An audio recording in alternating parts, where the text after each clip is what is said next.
भागवत जी के पोथी पाठ आप करा सकते हैं। जिनको अपने पितरों की सदगति के लिए, पितृदोष की निवृत्ति के लिए भागवत सुनना है, पोथी पाठ कराना है, आप अपना नाम लिखवा सकते हैं। हमारी मुन्नी मैया के लिए तालियां बजा के मैया का स्वागत वंदन करें।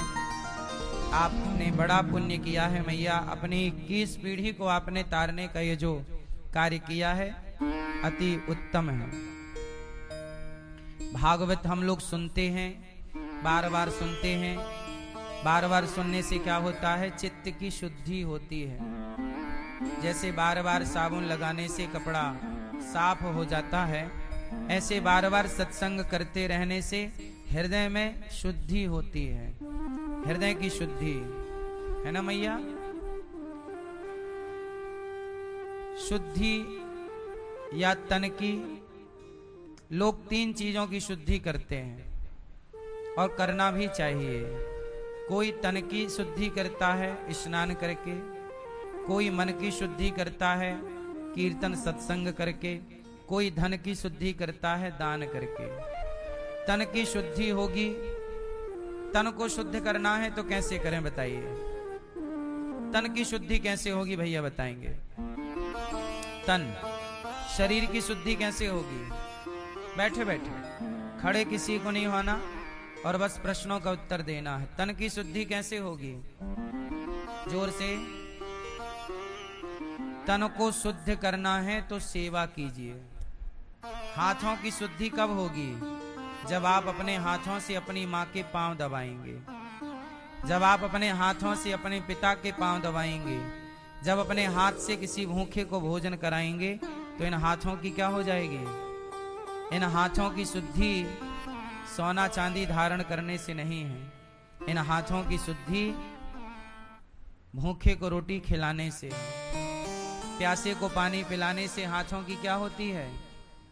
क्या होती है? शुद्धि। अच्छा, नेत्रों की शुद्धि किससे होती है? आंखों की? पड़ोसन को देखने से है? नेत्रों की शुद्धि होगी, भगवान के बार बार दर्शन कीजिए। आंखों से क्या करिए? बार बार, बार बार दर्शन दर्शन दर्शन दर्शन दर्शन, तब जाके इन आंखों की क्या होगी? शुद्धि होगी। फिर आंखों में और कोई ना बसेगा। जब आंख खोलोगे तो बिहारी जी नजर आएंगे, भगवान नजर, खोलोगे तो और बंद करोगे तो भी भगवान ही दिखेंगे। तो आंखों की शुद्धि भगवान के दर्शन से है। कानों की शुद्धि किससे है? निंदा चुगली सुनने से। कानों को शुद्ध करना है तो भगवान की कथा सुनिए। पांव को शुद्ध करना है तो तीर्थ यात्रा कीजिए। पांव को शुद्ध करना है तो, और वाणी को शुद्ध करना है तो भगवान का नाम जपिए, श्रीमन्नारायण श्रीमन्नारायण श्रीमन्नारायण। वाणी की शुद्धि किससे है? जोर से। नाम जप से। नाम जप करने से क्या होगा? श्रीमन्नारायण श्रीमन्नारायण। इससे वाणी पवित्र हो जाएगी। और अंतःकरण पवित्र करना है, चित्त को शुद्ध करना है, तो अपने चित्त में भगवान को बिठाइए। तो तन की शुद्धि होगी सेवा से, मन की शुद्धि होगी कीर्तन नाम जप से, और धन की शुद्धि, अब पैसे को शुद्ध करना हो क्या करें बताओ? पैसे को शुद्ध करना हो क्या करें? अच्छा, पैसा भी अशुद्ध होता है क्या? उत्तर दो। पैसा भी अशुद्ध होता है? उत्तर दीजिए, हाँ या ना में। पैसा अशुद्ध होता है? हाँ कि ना मैया? पैसे अशुद्ध होते हैं? कैसे अशुद्ध हो जाते हैं? जब आप, जैसे अब उदाहरण से हम बता रहे हैं आपको, जैसे सरकारी कर्मचारी होते हैं। अब मैं दोनों की बात बताऊंगा, सरकारी और प्राइवेट। सरकारी जो कर्मचारी होते हैं उन्हें सरकार सैलरी देती है, 50,000, 1 लाख, 1.5 लाख, 2 लाख, जो कार्य में है।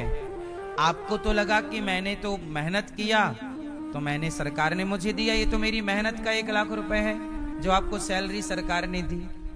लेकिन सरकार ने जो पैसा आपको 1 लाख रुपए पगार दी है महीने की, वह पैसा अभी अशुद्ध है। कैसे? अच्छा ये बताओ, सरकार के पास पैसा आया कहां से? सरकार ने जनता पर जरूरत से ज्यादा टैक्स लगा के पैसा लिया।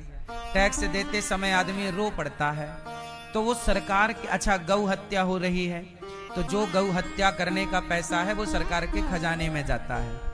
तो सरकार, सबसे गंदा पैसा किसी का होता है अशुद्ध, तो वो सरकार का पैसा होता है, राजा का, क्योंकि राजा के खजाने में गौ हत्या का पैसा भी पड़ा है।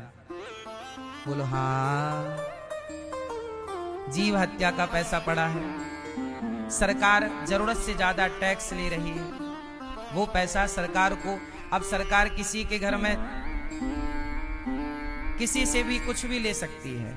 सरकार चाहे तो आपका घर कह सकती है कि सरकारी है, आप कुछ नहीं कह सकते, पर जिसका गया वो तो रोएगा, तो उससे खजाना सरकार का भरता है। तो सरकार जो पैसा आपको देती है वह पैसा अपवित्र होता है, इसलिए फिर उसे शुद्ध कैसे करें? सोना अशुद्ध है, तो सोना अशुद्ध कैसे होता है? अन्य धातुएं मिल जाती हैं, अन्य धातुएं मिल गई तो सोने में क्या हो गई? अशुद्धि। फिर उसे शुद्ध करिए, अन्य धातुएं अलग होंगी, शुद्धिकरण होगा। तो जो आप पैसा कमाते हैं, पहले सरकारी की बात करूंगा फिर प्राइवेट की, तो वो पैसा क्या, जैसे टीटी साहब हैं, सरकार तो पैसा दे रही है, उनका जो सरकार दे रही है वो भी अशुद्ध है, और टीटी जो कमा रहा है, चलो भाई निकालो 500 निकालो, चलो टिकट नहीं है, वो जर्नल की टिकट कटा के तुमने रिजर्वेशन के डिब्बे में क्या कर रहे हो? साहब वो ट्रेन छूट रही थी तो मैं चढ़ गया, आगे के स्टेशन में उतर के जर्नल के डिब्बे में चला जाऊं। नहीं नहीं नहीं, 1000 रुपए लगेगा, फाइन। वो कह रहा है कि मैं आगे चेंज कर लूंगा डिब्बा, लेकिन नहीं, आपने तो 500 ले लिए। 500 नहीं, चल 200 ला। तो वो जो 200 लिए वो शुद्ध है कि अशुद्ध है? बोलो। जो भ्रष्टाचार से आप पैसा देते हो, लोग मांगते हैं, आपको देना पड़ता है, रिश्वत और घूसखोरी, जो लेने वाला है वो पैसा शुद्ध है कि अशुद्ध है? हाँ, ये अपवित्र पैसा है। यही ना आजकल लोगों की बुद्धि बिगाड़ रहा है। आज शुद्ध पैसा लोग कमा नहीं रहे, इसलिए बुद्धि में विकार ज्यादा है, परेशानी। धन होने पर भी लोग अशांत हैं, क्योंकि पैसे में दोष है, ईमानदारी का नहीं है। और जहां पैसे में दोष होता है उस धन में कलयुग का वास होता है। उस धन में किसका वास होता है? कलयुग का। अब प्रश्न ये खड़ा है कि अशुद्ध तो है, अब शुद्धि कैसे करें? तो कहते हैं धन की शुद्धि होती है दान करने से। इसलिए जो भी कमाओ उसका 5%, 100 रुपए कमाओ तो 5 रुपए, 5 तुम्हें ज्यादा लगे तो 2%, 100 रुपए कमाओ तो 2 रुपए निकाल के रख दो। फिर उस 2 रुपए से भूखे की सेवा, प्यासे की सेवा, कुत्ते को दाना, चिड़िया को दाना, गाय को रोटी, जीवों की सेवा, भूखे को रोटी। गौरी गोपाल आश्रम में सैकड़ों माताएं रहती हैं, जब इन माओं को आप भोजन कराते हैं तो आपका धन क्या होता है? शुद्ध होता है। जब गाय को आप चारा खिलाते हैं कि आज का चारा गाय की सेवा हमारी ओर से, तब धन क्या होता है? शुद्ध होता है। इसलिए आपके द्वार पे कोई अतिथि आ जाए, आप उसे, आपकी गली मोहल्ले में कोई भूखा प्यासा है, आप उसे रोटी दें। कुत्ता है उसे रोटी दें, गाय है उसे रोटी दें, चिड़िया है उसे रोटी दें। सबकी सेवा से आपका वह धन जो अपवित्र है, जिस धन में गौ हत्या का भी पाप मिला हुआ है, हाँ या ना, वो धन कैसे? धन की शुद्धि दान से है। इसलिए कर्ण दान करते थे। कर्ण क्या है? दानवीर। कर्ण क्या है? दानवीर। इसलिए दान की परंपरा। अच्छा ये बताओ, किसान को कोई दान करता है कि नहीं? बोलो हाँ या ना। किसान को कोई दान देता है? जोर से, जोर से। किसान को कोई दान देता है क्या? आंसर नहीं देता। अच्छा, किसान खेत में 1 कुंटल गेहूं डालता है और 4 महीने में 20-25 कुंटल हो जाती है, तो बताओ उसे दान प्रकृति दे रही है कि नहीं? किसान जो फसल बोता है उसे बढ़ के मिलता है कि नहीं? अब धान का सीजन आ गया तो धान लगाएगा, तो धान 1 कुंटल बोएगा यदि किसान खेत में, तो उसे सैकड़ों कुंटल मिलने की संभावना है। बात सही है कि गलत है? फिर तो आप देखो ना, प्रकृति भी आपको दान कर रही है, 1 का कई गुना दे रही है। इसलिए ये प्रकृति सबको दे रही है। आम का पेड़ आपको आम दान कर रहा है, आंवले का वृक्ष आपको आंवला दे रहा है, नहीं दे रहा है। नदियां आपको जल दे रही हैं, बादल ना बरसे हाहाकार मच जाएगा, मर जाओगे आप और हम सब। 1-2 साल पानी ना हो तो आधी से आबादी निपट लेगी। इसलिए बादल, प्रकृति, दान, ये जल बरस रहा है, ये क्या है? ये प्रकृति हमें दे रही है। अब हम संभाल नहीं पा रहे हैं, हम बहा दे रहे हैं, वो हमारी मूर्खता है। सरकारों को ऐसी योजना बनानी चाहिए कि बारिश का पानी ज्यादा से ज्यादा रुके और वो वाटर लेवल नीचे से ऊपर आए और उसे हम बचा के रखें। गर्मी आती हाहाकार हो जाता है, पानी नहीं पानी नहीं, जब बरसता है तब तुमसे बचाना नहीं आता। तो प्रकृति हमें दे रही है। जब प्रकृति से आपने लिया तो यही सिस्टम चल रहा है ना, आपने किसी से लिया, आपने किसी को दिया, यही है ना। इसलिए दान करने से धन की शुद्धि होती है। इसलिए सबके घर से 2 रोटी रोज की निकलनी चाहिए। पहली रोटी गाय की, आखिरी रोटी कुत्ते की। ये 2 रोटी का दान सबके घर से होना था, लेकिन आजकल ये 2 रोटी भी आप लोगों ने निकालना बंद कर दिया। ना तो आप कुत्ते की रोटी कुत्ते को दे रहे हो, ना तो गाय की रोटी। तो मतलब 2 रोटी के हिसाब से महीने की 60 रोटियां हो गई। बोलो हाँ, कितनी रोटियां हो गई? महीने की कितनी रोटियां हो गई? तो 60 रोटी जो आपको देना था वो आपने खुद खा लिया। अब जब प्रकृति आपको दे रही है और आप प्रकृति से लेकर देने की बजाय आप प्रकृति का भी खा रहे हैं, तो फिर आप धन होने पर भी अशांत हैं। फिर यह जीवन में अशांति बढ़ती चलेगी। सिस्टम है ना, आप पानी पीते हो, बोलो हाँ, पानी पिया ना, 1 गिलास 1 लोटा, पीने के 2 घंटे बाद आपको वॉशरूम आ जाएगी कि नहीं? बोलो हाँ। प्रकृति का संतुलन क्या है? पानी पिया है तो आपको बाहर निकालना भी पड़ेगा। यदि आपका निकलना बंद हो जाए तो आप मर जाओगे। अब वॉशरूम रुक जाए, आपकी लेने के देने पड़ जाएंगे कि नहीं? यदि आप रोक लें तो रोक लेने से भी आपकी किडनी लीवर डैमेज हो सकता है, वॉशरूम रोक लेने से।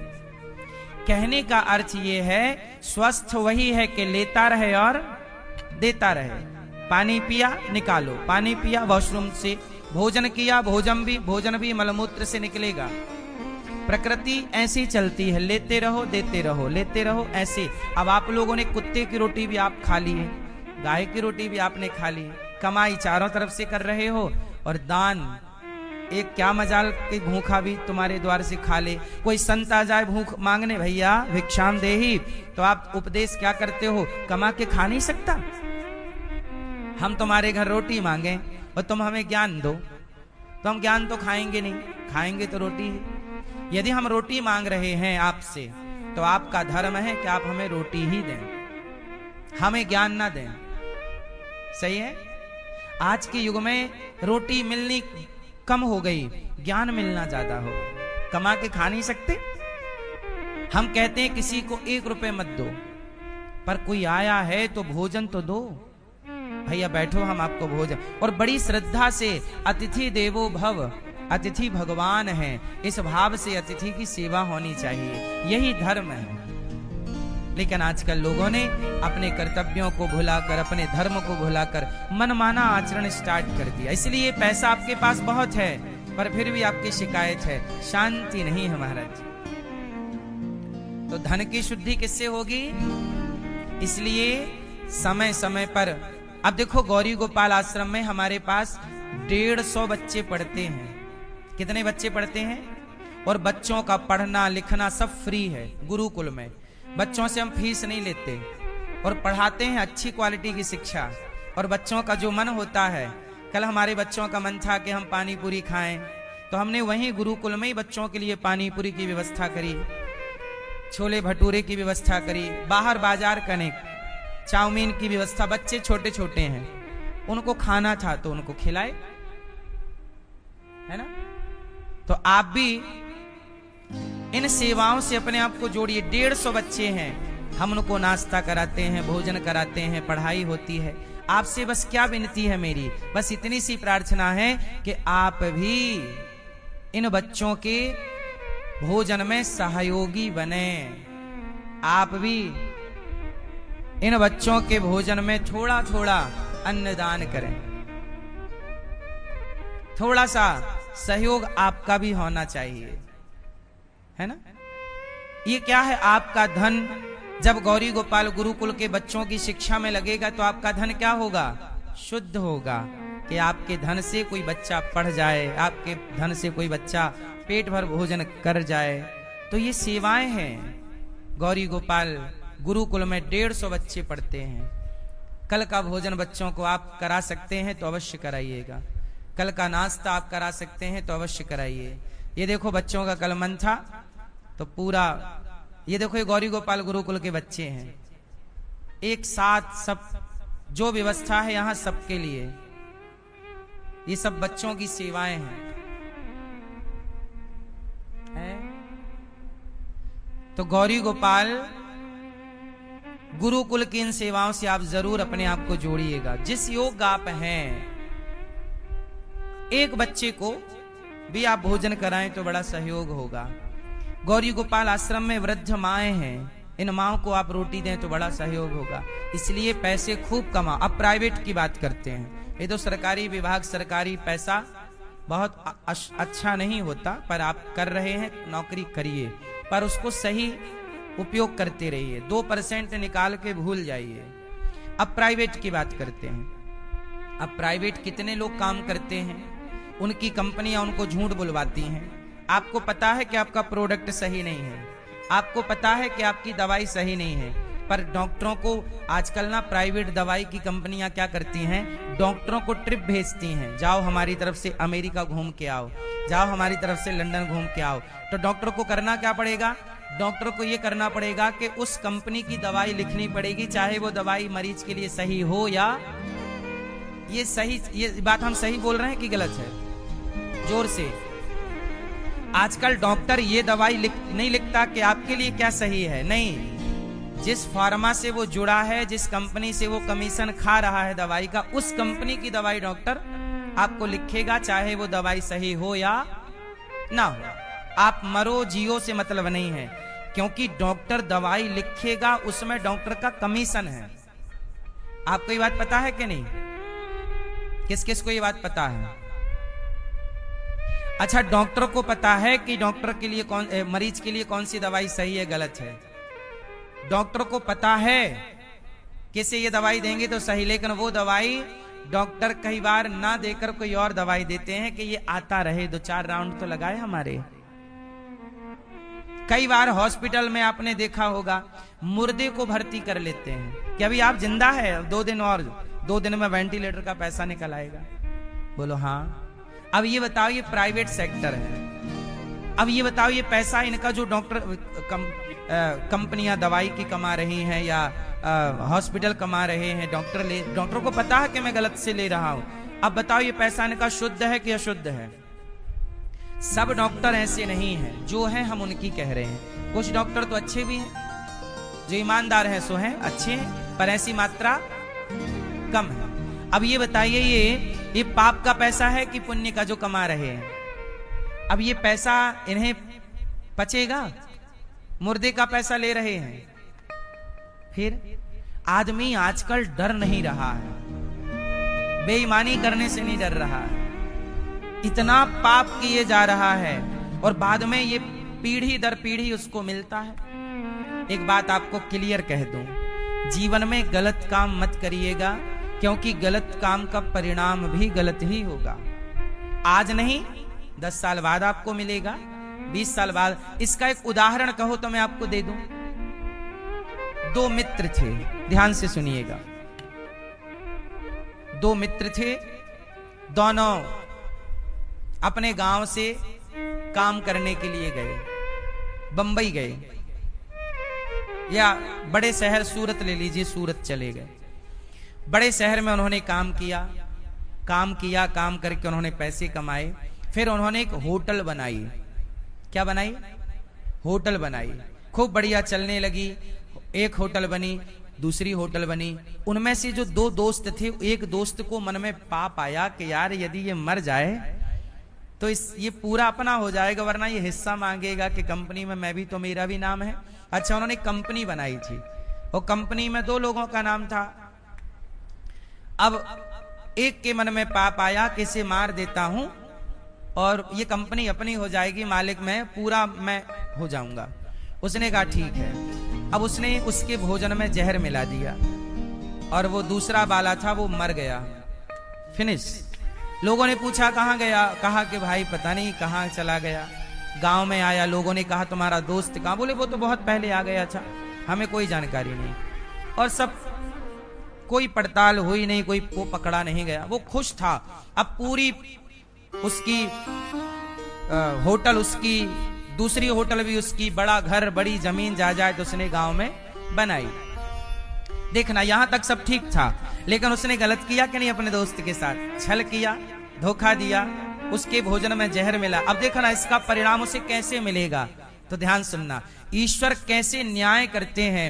ईश्वर के न्याय में थोड़ा टाइम लगता है। ईश्वर के न्याय में थोड़ा God mills grind slow but sure. तो ईश्वर का थोड़ा सब स्लो तो है, सिस्टम है। ईश्वर कहते हैं ना, ईश्वर के घर देर है, अंधेर नहीं। अब वो दोस्त, अब कुछ दिन बाद क्या हुआ कि बहुत बड़ा आदमी बन गया वो। उसने शादी कर ली, पत्नी आई, बहुत सुंदर उसकी पत्नी थी, हंसी खुशी से गृहस्थी चालू हुई। उसका एक बच्चा हुआ। अब देखना, अब ईश्वर का खेल चालू होगा। अब उसका क्या हुआ? एक बेटा हुआ। अब जो बेटा हुआ, अब मैं अभी आखिरी बताऊंगा, वो बेटा जो था, वो बेटा बहुत अच्छा बड़ा होने लग गया, बड़ा हुआ। अब उस बेटे का जो बाप है, होटल का मालिक, बहुत बड़ा आदमी, उसने पढ़ने के लिए अपने बेटे को लंदन भेज दिया। तुम जाओ बेटा विदेशों में पढ़ो। अब बेटा, बड़े बाप का बेटा, विदेशों में पढ़ने बेटा गया और पढ़ लिख करके जब लौटा तो लौटने के कुछ दिन बाद उस बेटे को ना कैंसर हो गया और बेटे की हालत बिगड़ने लगी। और जैसे ही बेटे की हालत बिगड़ी तो बेटे के इलाज में उस आदमी ने जितना पैसा इकट्ठा किया था, उसके इलाज में वो सारा पैसा, उसका खेत बिक गया, उसकी एक होटल बिक गई, अब दूसरी होटल भी बिक गई और बैंक से कर्जा लेकर बेटे का इलाज कराया। और जब सारा धन समाप्त हो गया तब वो बेटा अंतिम सांस लेने लग गया। लेकिन वो बेटा मरने से पहले अपने बाप को बुलाया एकांत में, यहां बोला, अच्छा पिताजी, अच्छा दोस्त, मैं चलता हूं, अपना तो अपना हिसाब क्लियर है। बाप बोला कौन हो तुम? बोले हम तुम्हारे वही पिछले जन्म के दोस्त हैं, जैसे तुमने जहर दे के मार दिया था। मैं जहर खा के पिछले जन्म में तो मर गया, आपने मुझे मार दिया, मैं आपका दोस्त है, तो हम दोनों ने बनाया। अब मैं आपका बेटा बन के आ गया और बेटा बन के जो मेरा हक था वो मैं लेके जा रहा हूं। और वो मर गया उसका बेटा और वो कंगाल हो गया। बोलो हाँ। तुम्हारा बेटा कौन है? तुम्हें क्या लगता है तुम्हारा बेटा है? पिछले जन्म में जो तुमने किसी के साथ जो कुछ किया होगा, बुरा किया था, तो बेटा तुम्हारे साथ बुरा व्यवहार कर रहा है। तुमने सही किया था, वो बेटा तुम्हारा श्रवण कुमार बन के तुम्हारे पांव दबाकर तुम्हें सुख देता है। कुछ बच्चे सुख देते हैं, कुछ बच्चे दुख देते हैं। तुमने किसी को सुख दिया तो तुम्हें सुख मिला, तुमने किसी को दुख दिया तुम्हें दुख मिला। तुम्हारी पत्नी तुम्हें सुख देती है तो किसी की पत्नी दुख देती है। तुम्हारी पत्नी तुम्हारे कर्मों का फल है, तुम्हारा बेटा तुम्हारे कर्मों का फल है, तुम्हारी माँ, तुम्हारा पिता, तुम्हारी औलाद, सब कुछ ईश्वर का कर्मों का फल है। आपको लगता है ये मेरा बेटा है, बेटा नहीं, तुम्हारा कर्म ही पुत्र के रूप में प्रकट हुआ है और वो अपना चुकाएगा। इसलिए ये संसार में आप भी अकेले हैं, हम भी अकेले हैं। इस संसार में किसी का कोई साथी नहीं। यदि आपका साथी कोई है तो आपके अच्छे या बुरे आपके कर्म हैं। बुरे कर्म हैं तो आपको कष्ट मिलेगा, सही कर्म है सुख मिलेगा। साथी कौन है आपका? आपका कर्म। इसलिए कहता हूं अच्छे कर्म किया करो। क्या किया करोगे? अच्छे, किसी का बुरा ना करिए। किसी का बुरा करके आपका भला नहीं हो सकता। आजकल ना लोग कर्म बड़े बुरे बुरे करते हैं और फल चाहते हैं हमें अच्छा मिल जाए। हाँ, कर्म है बुरे बुरे और तुम स्वर्ग जाने की बात करते हो, है ना? अच्छा एक बात बताओ, आपको मरने के बाद क्या चाहिए? नरक के स्वर्ग? फास्ट मैया, क्या चाहिए? है ना? कर्म है बुरे बुरे और तुम स्वर्ग जाने की बात करते हो। जाना सबको स्वर्ग है, पर कर्म ऐसे करेगा कि भाई तुम्हारा कर्म ही तुम्हें पहुंचाएगा। हमें नहीं पता कि मैं कहां जाऊंगा, मेरे साथ मेरा कर्म जीवित है। इसलिए कहता हूं मेरी माँ, ईश्वर की अदालत में सब कुछ है, सब कोई है। इसलिए थोड़ा सा कर्मों को ठीक करना सीख लीजिए। हाँ, कर्म है बुरे बुरे और तुम स्वर्ग जाने की बात करते हो। कर्म है बुरे बुरे और तुम स्वर्ग जाने की बात करते हो। कोई पेड़ बबूल के और तुम आम खाने की बात करते हो। कोई पेड़ बबूल के और तुम आम खाने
का न्याय।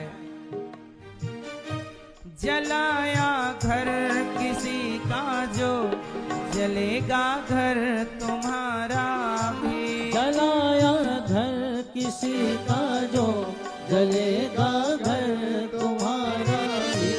दुखाया दिल किसी का जो दुखेगा दिल तुम्हारा भी। दुखाया दिल किसी का जो दुखेगा दिल तुम्हारा भी।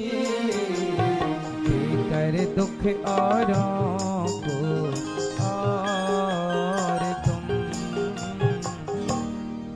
सुख को पाने की बात करते हो। लेकर दुख औरों को और तुम सुख को पाने की बात करते हो। जय हो।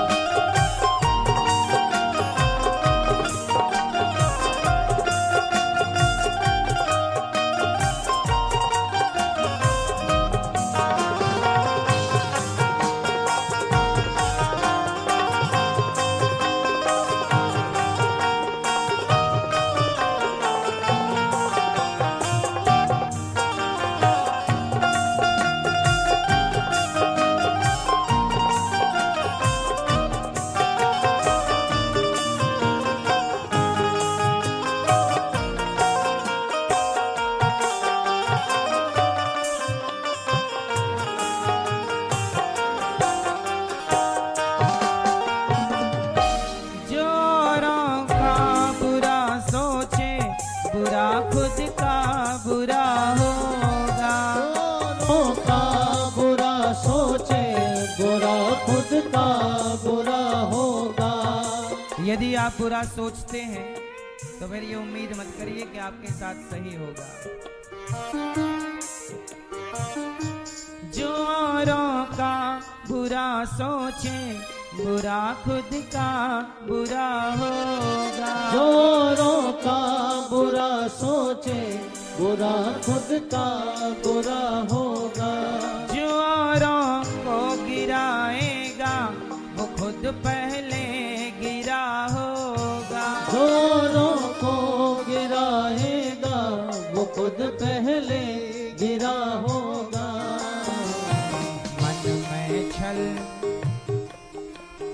मन में छल भरा भरा और तुम स्वर्ग जाने की बात करते हो। मन में छल भरा भरा और तुम स्वर्ग जाने की बात करते हो।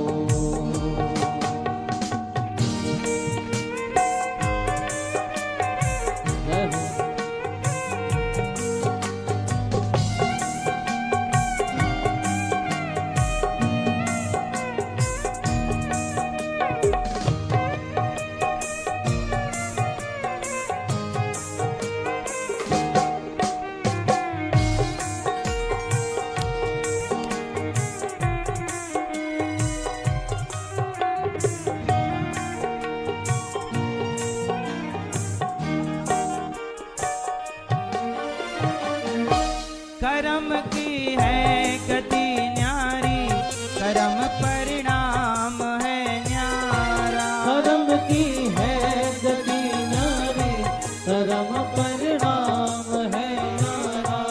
अब देखिएगा, कर्म की है गति न्यारी कर्म कर्म परिणाम है न्यारा। कर्म की है गति न्यारी कर्म परिणाम है न्यारा। कर्म ना छोड़ता पीछा कर्म से हर कोई हारा। कर्म ना छोड़ता पीछा कर्म से हर कोई हारा। कर्म फल भोगे बिना और तुम स्वर्ग जाने की बात करते हो। कर्म फल भोगे बिना और तुम स्वर्ग जाने की बात करते हो।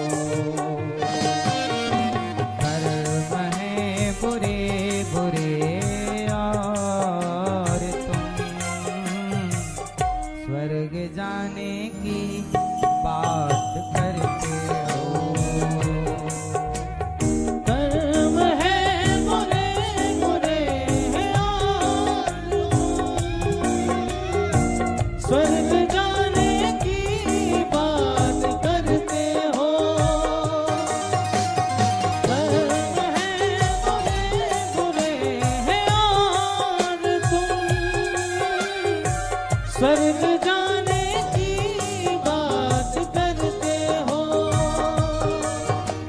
कोई पेड़ बबूल के और तुम आम खाने की बात करते हो।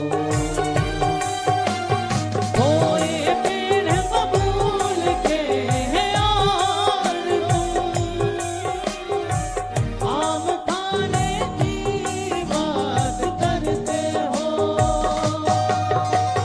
कोई पेड़ बबूल के और तुम आम खाने की बात करते हो। कोई पेड़ बबूल के और तुम आम खाने की बात करते हो।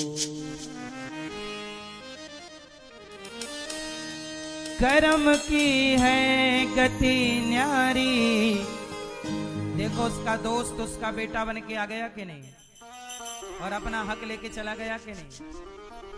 तुम किस अच्छा एक बात बताएं, कई बार तुम ज्यादा खा लेते हो, तुम्हारे हिस्से से ज्यादा यदि तुमने खा भी लिया ना तो औ करके बाहर आ जाता है। सही है गलत है? ईश्वर के हिसाब से एक दाना भी तुमने ज्यादा खाया तो बाहर होगा। इसलिए दाने दाने में लिखा है खाने वाले का नाम। खाओ उतना ही खाओ जो आपका है, किसी का मत लो, किसी का मत छीनो, किसी का हिस्सा मत खाओ, किसी का हक मत खाओ। यदि आपने खाया तो वो कहीं से बाहर निकलेगा, निकलेगा जरूर। इसलिए कहता हूं कि कोई ना देखे तो भी हम सबको ईश्वर देख रहे हैं। एक धुंधकारी नाम का बेटा था। क्या नाम था? धुंधकारी। वो अपने पिता को मारता। उस धुंधकारी को ये लगता कि मैं बाप को मारूंगा। क्यों मारता? पैसे दो, पैसे दो। वो रास्ता भटक गया। धुंधकारी नाम का बेटा जुआ खेलता, शराब पीता, पराई स्त्री के चक्कर में रहता।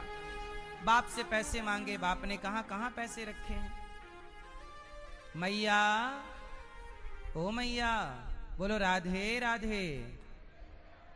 मैया बैठ के मोबाइल चला लो मेरी माँ।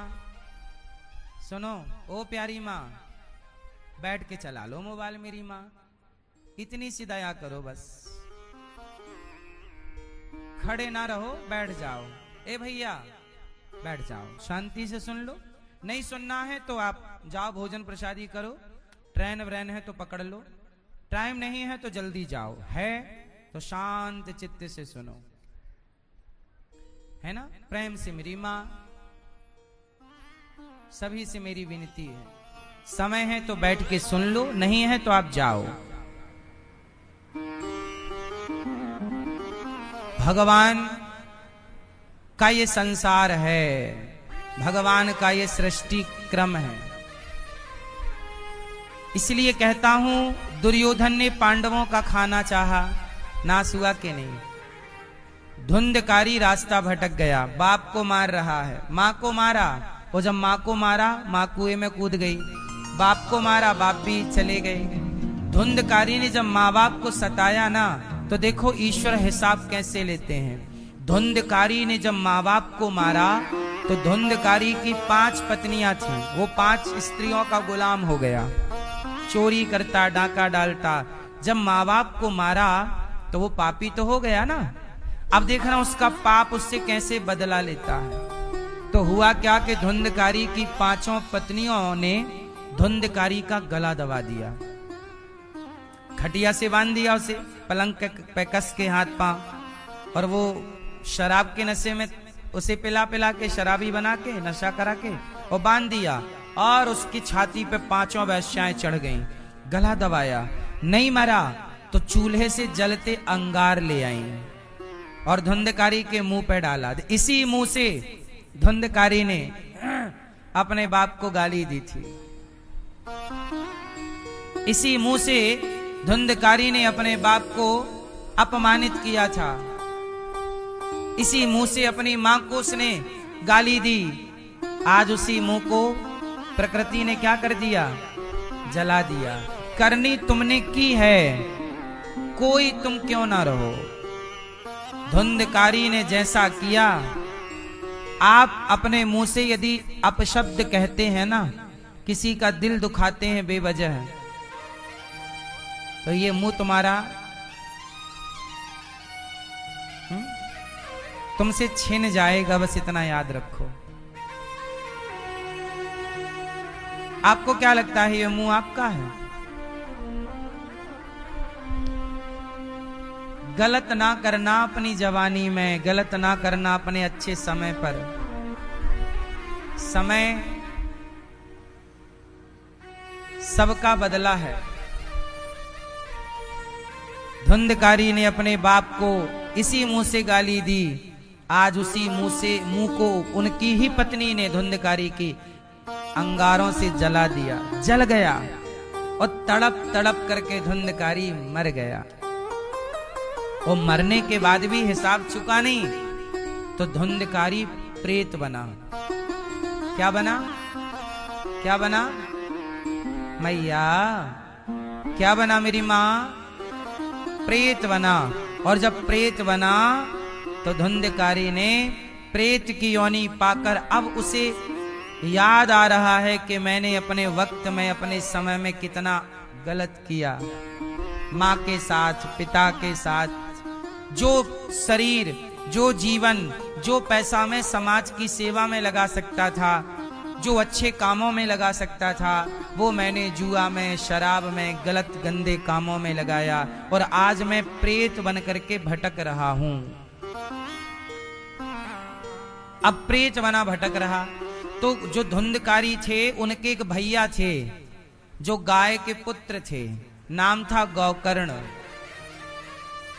तो धुंधकारी ने गौकर्ण जी से कहा कि भैया मैं प्रेत बन गया हूं, अपने पाप से आप मुझे इस प्रेत की योनि से मुक्त करने का कोई उपाय कीजिए। तब गौकर्ण जी बहुत बड़े भक्त थे, उन्होंने सूर्य भगवान से कहा कि प्रभु मेरा एक भाई है, वो प्रेत बन गया है, बताइए मैं क्या करूं कि वो प्रेत योनि से मुक्त हो जाए। तब कहा कि भगवान सूर्य ने कहा कि आप भागवत सुनिए, और जब भागवत सुनेंगे तो आपका भाई उस प्रेत योनि से मुक्त हो जाएगा। तब गौकर्ण जी ने क्या किया? गौकर्ण जी ने धुंधकारी को भागवत सुनवाई। गौकर्ण जी ने धुंधकारी को क्या सुनवाई? भागवत। और जब भागवत सुनवाई तो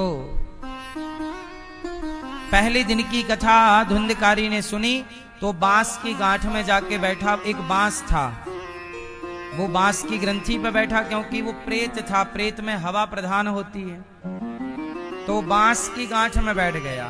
पहले दिन की कथा हुई तो बांस की पहली गांठ खुल गई। दूसरे दिन की कथा में दूसरी गांठ, 7 दिन की कथा में बांस की सप्त ग्रंथि खुल गई, एक दिव्य पुरुष प्रकट हो गया। गौकर्ण जी ने कहा, भाई आप कौन हैं? धुंधकारी ने कहा, मैं आपका भैया धुंधकारी हूं। अरे आप तो प्रेत थे, ये मानव शरीर देवताओं की तरह शरीर कैसे मिला?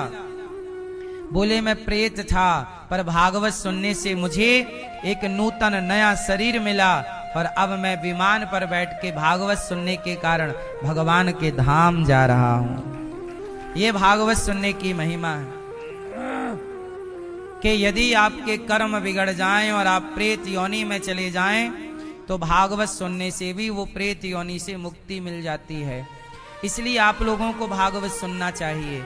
इसलिए अपने माता पिता किसी के भी नाम से जीवन में एक बार भागवत अवश्य सुनना चाहिए। अभी पोथी पाठ बैठेंगे 19 तारीख से, आप भी भागवत जी के पोथी पाठ करा सकते हैं अपने माता पिता पितरों के निमित्त,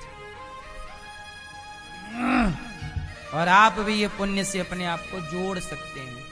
इसलिए हम बार बार आपसे कहते रहते हैं, भैया जीते जी एक बार भागवत सुन लो, सुन लो। आपका यही पुण्य आपकी रक्षा करेगा। आपको समझ में आए कि नहीं आए राम जाने, हम तो कहते रहते हैं। जैसे माँ बाप कहते रहते हैं बच्चों से, बेटा पढ़ लो पढ़ लो। कई बच्चे नहीं पढ़ते, बाद में बड़े होकर बच्चे पश्चाताप करते हैं कि हमने माँ बाप की बात क्यों नहीं मानी।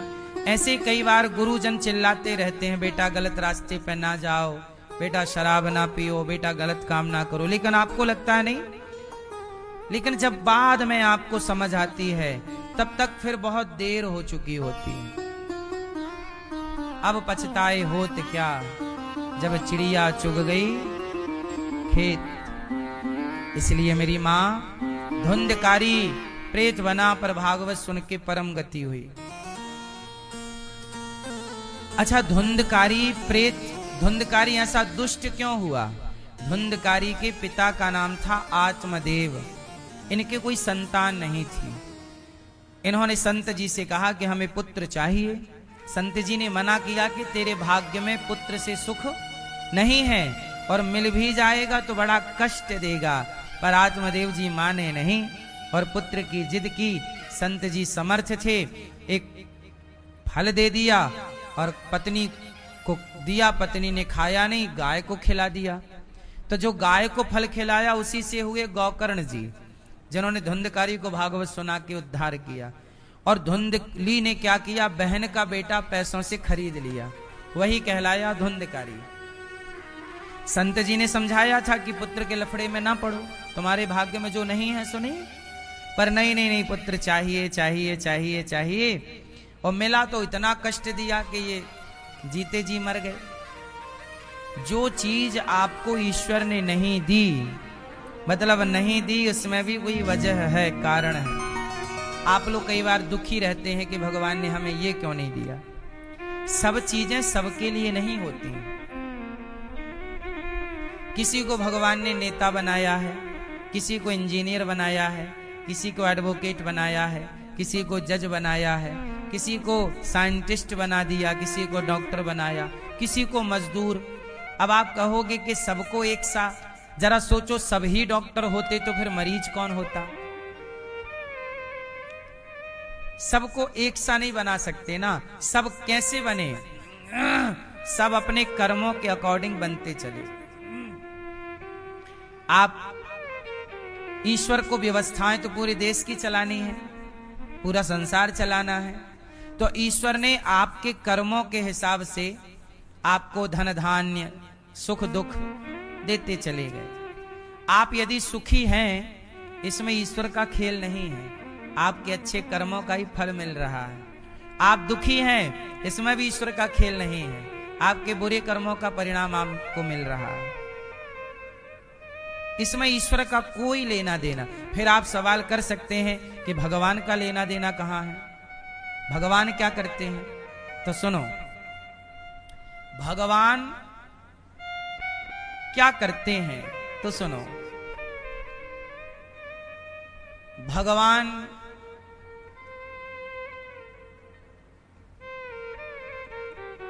एक गुरु जी के 2 शिष्य थे। अब देखो भगवान क्या करते हैं भक्ति क्यों की जाती है, इस प्रश्न का उत्तर दे रहा हूं एक उदाहरण से, ताकि आपको सदा के लिए याद रह जाए और समझ आ जाए। तो सुनो, एक गुरु जी के दो शिष्य थे,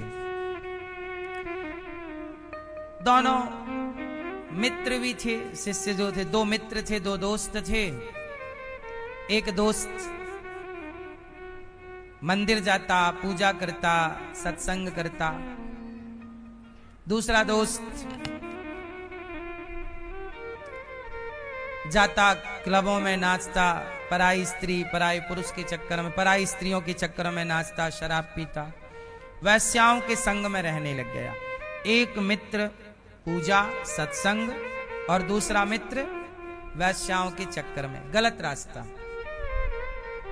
एक दिन क्या हुआ कि जो मित्र वैश्याओं का संग करता था, गलत संगति थी, उसी रास्ते में सोना मिल गया। रास्ते में सोने से भरी थैली, अरे वाह, सोना मिला, सोना। और एक जो सत्संगी था, जो कथा सुन के घर जा रहा था, उसके रास्ते में ना पांव में लोहे की कील घुस गई, और कील ऐसी घुसी कि हड्डी चीरती हुई पार हो गई। बड़ा कष्ट हुआ। दोनों गुरुजी के पास आए, गुरुजी आज हमें सोने से थैली मिली भरी हुई।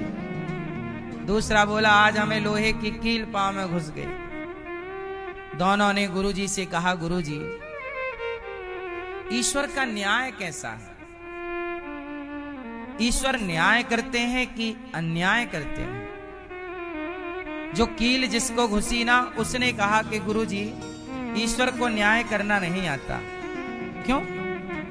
मैं पूजा करता, मैं सत्संग करता, मैंने आज तक किसी का दिल नहीं दुखाया, तो मुझे लोहे की कील घुसा दी। और वो वैश्याओं के संग करता है, गलत काम करता, झूठ बोलता है, चोरी भी कर लेता है, उसे सोने की थैली दिला दी भगवान ने। कैसा न्याय है ईश्वर का? तब गुरुजी ने कहा कि बेटा ईश्वर का न्याय बिल्कुल सही है, तुम्हारी समझने में गलती हो रही है। ईश्वर की करनी सही है, जो कर रहे हैं वो सही है, आप समझ नहीं पा रहे हैं। गुरुजी तो आप ही समझाओ, मैया को जगाओ, सो गई क्या? मैया राम राम, जागो मेरी माँ, सुन लो। कथा में नींद अच्छी आती है। मैया को लग रहा कथा नहीं चल रही है, लोरी चल रही है, तो मैया सो गई। हवा भी, मौसम भी ठंडा है, सो जाओ मैया, सो जाओ।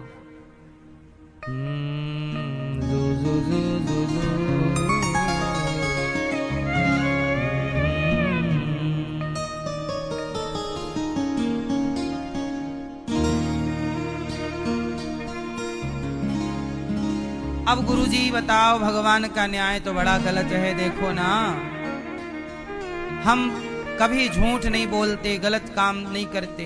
भगवान बोले गुरुजी बोले भगवान का न्याय सही है, तू समझ नहीं पाया, तो गुरुजी आप समझाओ। तब गुरुजी ने समझाया कि बेटा ईश्वर के पास तेरे कई जन्मों का हिसाब होता है, आपको आपके जन्म का हिसाब किताब पता ही नहीं है। ये जो आदमी है, जिसे तेरे दोस्त को सोने का भरा थैली मिली सोने से, आज के दिन उसे कहीं का राजा बनना लिखा था उसके भाग्य में। वो पिछले जन्म का बहुत बड़ा पुण्यात्मा, पर इस जन्म में वो रास्ता भटक गया, वैश्याओं का संग कर रहा है। तो संग गलत करने से उसका पुण्य समाप्त हुआ और इतना सा सोना मिल पाया है, जबकि उसे मिलना था खजाने, राजा। उसने गलत काम करके पुण्य नष्ट कर लिया, और ये भी धन उसका जल्दी नष्ट हो जाएगा वैश्याओं में। और तुझे फिर गुरुजी मुझे लोहे की कील क्यों मिली? मैं तो बड़ा भगवान का भक्त हूं। कहा कि बेटा आज के दिन तेरी मृत्यु है, आज तुझे मरना था, आज तेरे जीवन लीला समाप्त होने वाली थी, पर तूने भक्ति की, सही रास्ता अपनाया, तो परमात्मा ने तेरे भाग्य की रेखाओं को बदल दिया और लोहे की कील जो घुसी उसी दर्द से तेरी मृत्यु टाल दी भगवान ने। तो लोहे की कील से तेरी मृत्यु टल गई और तेरा जीवन अब तेरे सामने। कई बार हमें लगता है कि वो बड़ा पापी है, पर बहुत खुश है, कमा रहा है, हम सही चल रहे हैं, धर्म से चल रहे हैं, बेईमानी नहीं करते, पर हम गरीब हैं, पैसे तो आ ही नहीं रहे, हम बड़े परेशान। आप लोग वर्तमान देखते हैं। अच्छा देखो ना, दुर्योधन ने पांडवों का धन हड़प लिया कि नहीं? और दुर्योधन ने सिर्फ धन नहीं हड़पा, पांडवों की पत्नी भी हड़प ली। द्रौपदी ले आए ना बाल पकड़ के भरी सभा में, और पांडवों का धन भी हड़प लिया, पत्नी भी हड़प ली, अर्थात चीरहरण किया। फिर भी आप देखो ना, पांडव लोग जो धर्म से चल रहे थे वो वनवास चले गए, दर दर की ठोकर खा रहे। जो धर्म से थे उन्हें क्या मिला? जोर से, उन्हें जंगल की ठोकरें मिली। बोलो हाँ। पांडव धर्म से थे, धर्म पर थे, गलत नहीं किया कभी, और भक्त भी हैं। क्या मिला? 12 साल का वनवास, 1 वर्ष का अज्ञातवास। और कौरव दुर्योधन अधर्मी है, तो उन अधर्मियों को पांडवों का धन भी मिल गया, वो और डबल बड़े आदमी हो गए। बताओ, पांडवों का धन कौरवों ने हड़प लिया तो कौरव और डबल बड़े आदमी हो गए कि नहीं, धनवान हो गए कि नहीं? तो जो गलत कर रहा है उसका धन बढ़ गया, और जो धर्म पर था उसे वनवास जाना पड़ा। यही ना है? आप तो जानते हो ये सब चीजें। अब बताओ, ये ईश्वर का न्याय सही था कि गलत? उत्तर जोर से, जोर से। हाँ, ईश्वर के न्याय पर भरोसा रखिए, थोड़ा देर से न्याय होगा। पांडवों को भी न्याय मिला, पर 13 साल बाद मिला। कौरवों को डबल धनवान तो बन गए, लेकिन डबल धनवान होने के बाद भी सर्वनाश हो गया। हुआ कि नहीं? बोलो हाँ कि ना। मैया, पांडवों का धन हड़पने वाले कौरवों का क्या हो गया? सर्वनाश। बेटे भी चले गए, जो धन खुद का था वो पूंजी खुद की भी समाप्त हो गई। और पांडवों को वनवास मिला तो था, पहले दुख है, पर बाद में धर्मराज युधिष्ठिर राजा बने। हस्तिनापुर किसकी हुई? धर्मराज युधिष्ठिर। तो धर्म पर चलने वाले के जीवन में पहले कष्ट हो सकता है, पर अंत भला है। और कहते हैं अंत भला तो, और पापी का, गलत करने वाले का अंत बुरा होता है। रावण का अंत अच्छा हुआ कि बुरा? कौरवों का अंत अच्छा हुआ कि बुरा? बोलो, बुरा हुआ। तो अंत बुरा, अंत बुरा है। इसलिए कहता हूं, ईश्वर के न्याय में थोड़ा टाइम है। ईश्वर, डॉक्टर जब फोड़ा देखता है कि आपको फोड़ा हो गया है, तो तुरंत उसे चीरा नहीं मारता। फोड़ा कच्चा है तो डॉक्टर पहले पकाने की दवाई देता है, और पकने दो। सही है? तुरंत मार देगा चीरा क्या? कच्चा फोड़ा है, कच्चे फोड़े में मारेगा, कुछ निकलेगा ही नहीं, घाव और हो जाएगा। पर पके हुए फोड़े में एक चीरा मारेगा, माँ बात बह जाएगी, मरीज को आराम लग जाएगा। तो ईश्वर भी पहले पाप का फोड़ा पकाते हैं। दुर्योधन जिस दिन द्रौपदी का चीर हरण कर रहा था, उसी दिन दुर्योधन को मार सकते थे भगवान, नहीं मारा। क्यों? क्योंकि अभी फोड़ा कच्चा है, अभी पाप का घड़ा बाकी है, थोड़ा कच्चा है। और भर बेटा, और अत्याचार कर। इसलिए पापी को भगवान पाप करने का अवसर देते हैं। जैसे उदाहरण से समझिए, माता कंस की बहन का नाम क्या था? माता देवकी। देवकी के 8वें बेटे से कंस को मरना था। आकाशवाणी ने यही तो कहा था कि कंस देवकी के 8वें पुत्र से तेरी मृत्यु होगी। तो जब देवकी का पहला बेटा हुआ, माँ देवकी का, तो वसुदेव जी गए, लो बेटा, हमने वचन दिया था कि जो बच्चा होगा तुम्हें सौंप देंगे। तो जब पहला बेटा लेकर गए तो कंस ने उसे छोड़ दिया, बोले मुझे पहले बेटे से खतरा नहीं है, मैं नहीं मारूंगा। दूसरे बेटे को भी लेके गए। तब नारद जी ने कहा, अब देखो नारद जी आए, नारायण नारायण, कंस बच्चा छोड़ रहा है, ये उंगली यहां से गिनेगा तो ये 5वीं है, और यहां से गिनेगा तो कोई भी बच्चा 8वां हो सकता है। भाई 8वें से गिनोगे, 8 7 6 5 4 3 2 1, तो एक पहला 8वां हो जाएगा, नहीं हो जाएगा? कोई भी 8वां हो सकता है। कंस बोला बात तो सही है। अब कंस ने बुलाया और देवकी के पहले बच्चे को मार दिया। अब सवाल नारद जी पर है, काहे भैया, वो तो छोड़ दिया था, नारद जी आप क्यों मरवाए? अब बच्चा कंस ने मार डाला। तो नारद जी से पूछा गया, वो तो छोड़ दिया था, आपके कहने से मारा, आप क्यों नारद जी हो के, साधु हो के बच्चा मरवा रहे हो? नारद जी बोले, नारायण, मैं थोड़ी मरवा रहा हूं। फिर कंस यदि बच्चा छोड़ देगा ना, तो कंस का पाप का घड़ा बड़ा टाइम से भरेगा, और बच्चे को मारेगा तो कंस के पाप का घड़ा, बाल हत्या से पाप ज्यादा लगता है, तो इसका घड़ा जल्दी भरना है। तो आप ये समझो कि जब गलत व्यक्ति, गलत करने वाला सफलता की ओर जा रहा हो, तो याद रखना, बुझता हुआ दीपक तेज जलता है। बुझता हुआ दीपक तेज जलता है। तो जो व्यक्ति पाप करके सफल होना चाह रहा, ये हो तो जाएगा, पर पतन बहुत जल्दी हो जाएगा। इसलिए आपसे कहता हूं, अपना धर्म ना छोड़िए। पांडवों को वनवास भले मिला, पर वनवास में भी धर्म नहीं छोड़ा, भक्ति नहीं छोड़ी, सत्य नहीं छोड़ा, तो वनवासी पांडवों को भी राजा बनने का सौभाग्य मिला कि नहीं? तुम धर्म से चलो तो सही।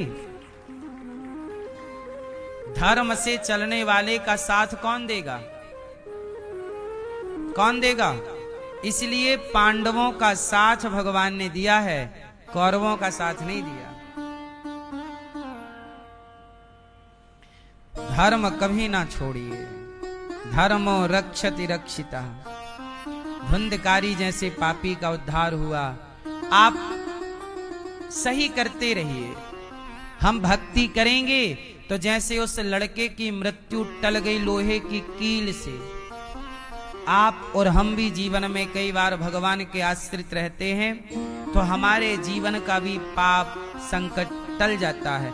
इसलिए भगवान के भरोसे रहने वाला व्यक्ति यहां भी सुख पाता है, वहां भी सुख पाता है। हाँ, सच्चिदानंद रूपाय विश्वोत्पत्त्यादि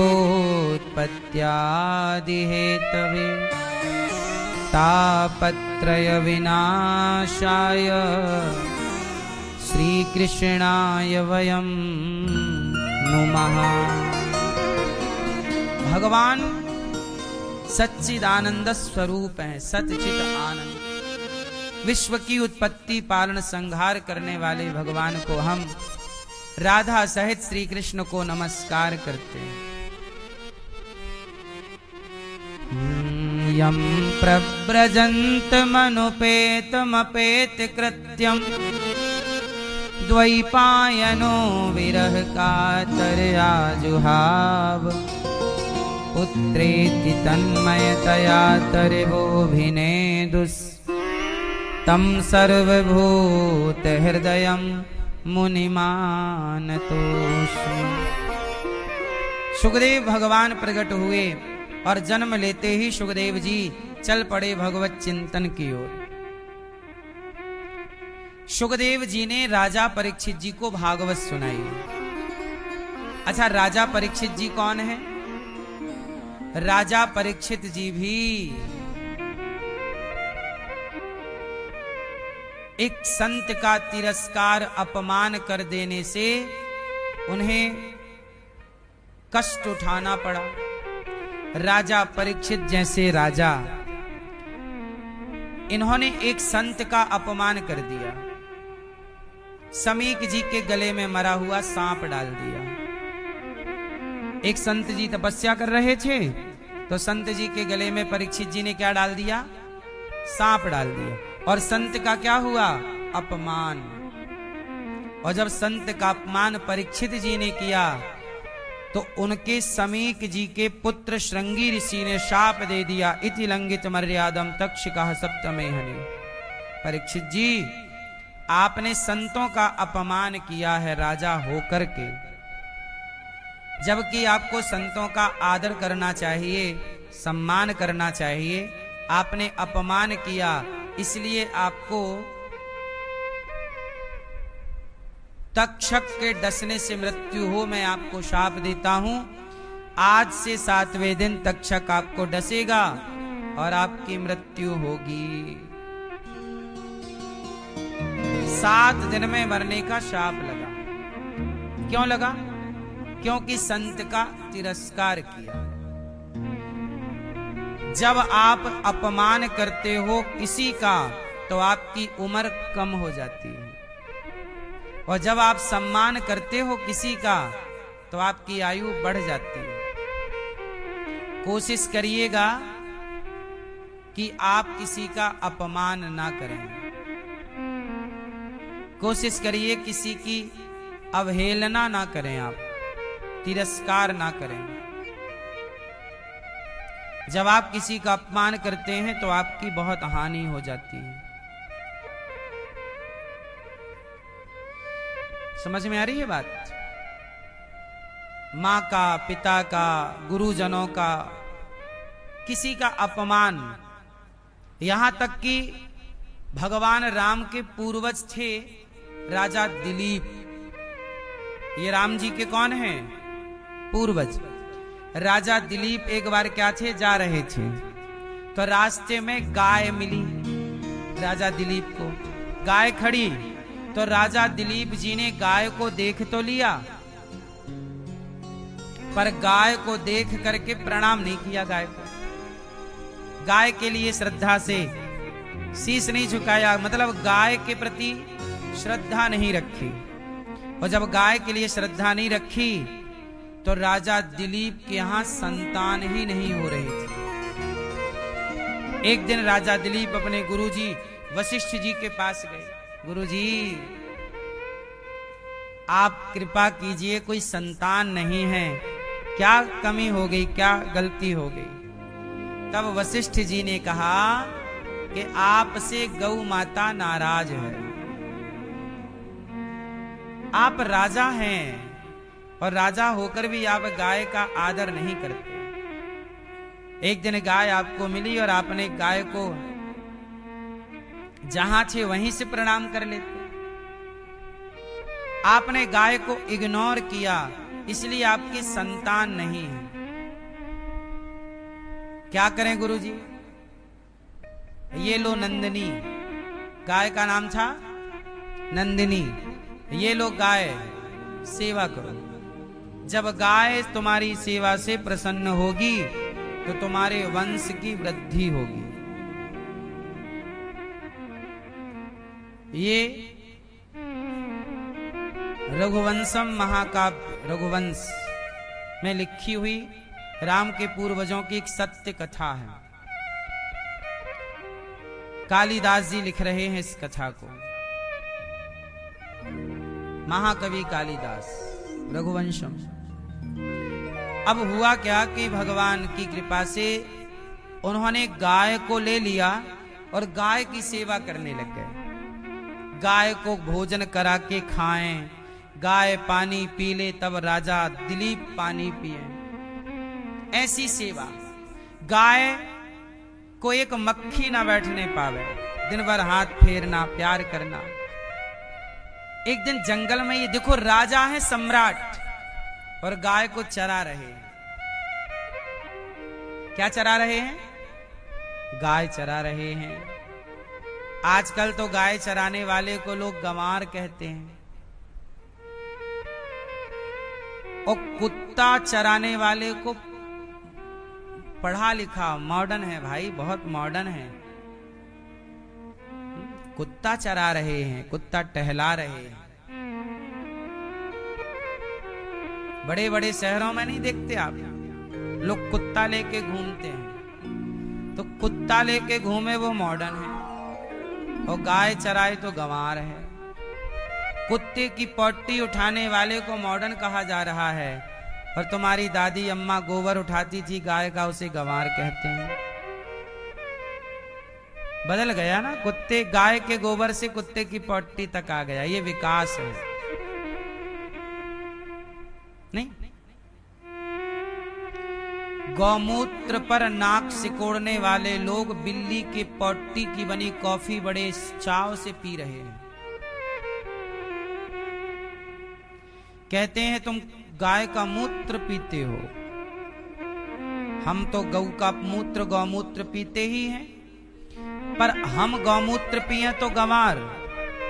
और आपको पता है दुनिया की सबसे महंगी कॉफी होती है, कॉफी, चाय कॉफी, कॉफी बनती है वो बिल्ली की पट्टी से। एक बिल्ली होती है अलग तरह की,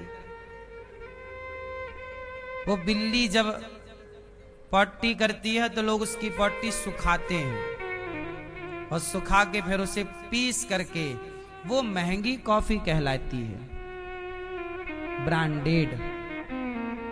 मतलब हम गौमूत्र पिए तो हम गंवार, और तुम बिल्ली का पट्टी पियो तब तो तुम पढ़े लिखे, मॉडर्न। तो ऐसा है आजकल। देख तेरे संसार की हालत क्या हो गई भगवान। भगवान राम गौमूत्र पीते हैं, लिखा हुआ मिल जाएगा आपको। भगवान कृष्ण गौमूत्र पीते हैं। हमारे सनातन में पंचगव्य पीने की परंपरा है। क्या पीने की परंपरा है? पंचगव्य। कितने लोग पंचगव्य के बारे में जानते हैं? तो सुनो, पंचगव्य पिए बिना आप यज्ञ करने के अधिकारी नहीं होंगे। राम जी ने भी यज्ञ किया तो पंचगव्य पी कर किया, भगवान कृष्ण ने भी यज्ञ किया तो पंचगव्य पी कर किया। पंचगव्य क्या होता है? गाय के 5 चीजों से पंचगव्य बनता है। गाय के क्या क्या? दूध, दही और घी, ये 3, और चौथा गोबर का रस, और 5वां गौमूत्र, है ना? दूध, दही, घी, और चौथा गौरस, गौ माता के गोबर का रस। और 5वीं क्या है पता है आपको?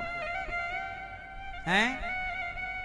हाँ, ये पंचगव्य है, जिसे पी करके राम जी ने, भगवान कृष्ण ने यज्ञ किया।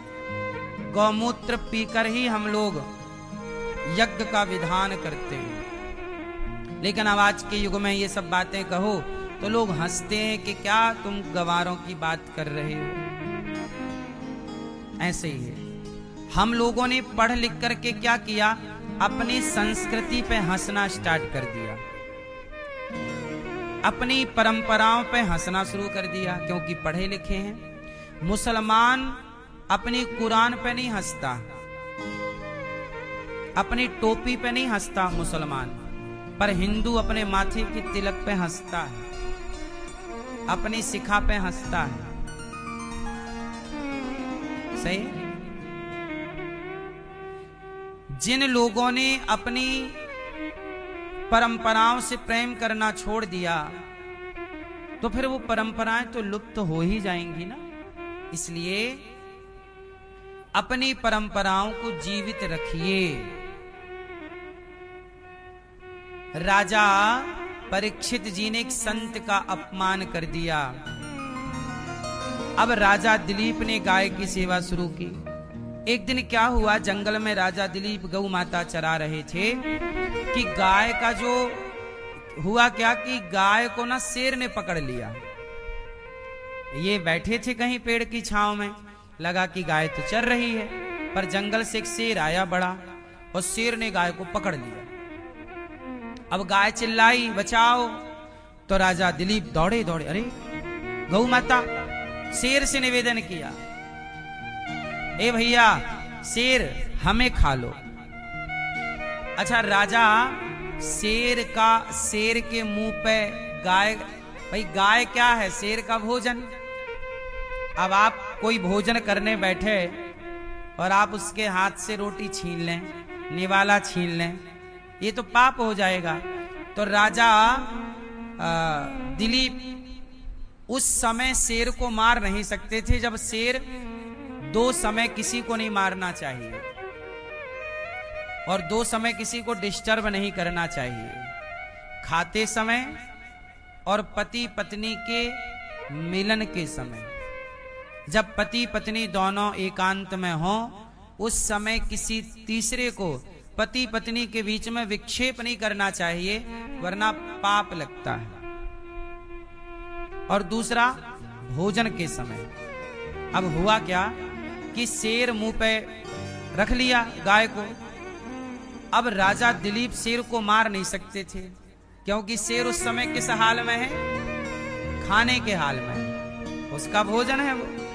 तो राजा दिलीप हाथ जोड़कर बोले, हे शेर, हे सिंहराज, आप गौ माता को छोड़ दें, ये गौ माता मेरी है और मैं चरा रहा हूं, आप मुझे खा लें। शेर बोला, नहीं महाराज, हम नहीं छोड़ सकते। तो गाय बोली, शेर भैया ऐसा करो कि आप हमें खा लेना, लेकिन अभी हमारे बछड़े का दूध पिलाने का टाइम हो गया है, शाम हो गई है, हमारा बछड़ा हमारा इंतजार कर रहा होगा। हम अपने बछड़े को आज थोड़ा दूध पिला दें, उसको प्यार कर लें और समझा दें कि अब तेरी माँ तुझे नहीं मिलेगी, आखिरी दूध है, पी ले। एक बार अपने बेटे से तो कह लूं कि मैं जा रही हूं, शेर भैया एक मौका दे दो। शेर बोला कि ठीक है, तुम अपने बछड़े को जाओ, दूध पिलाओ, तब तक मैं यहां क्या करूं। राजा दिलीप बोले कि आप मुझे रख लीजिए।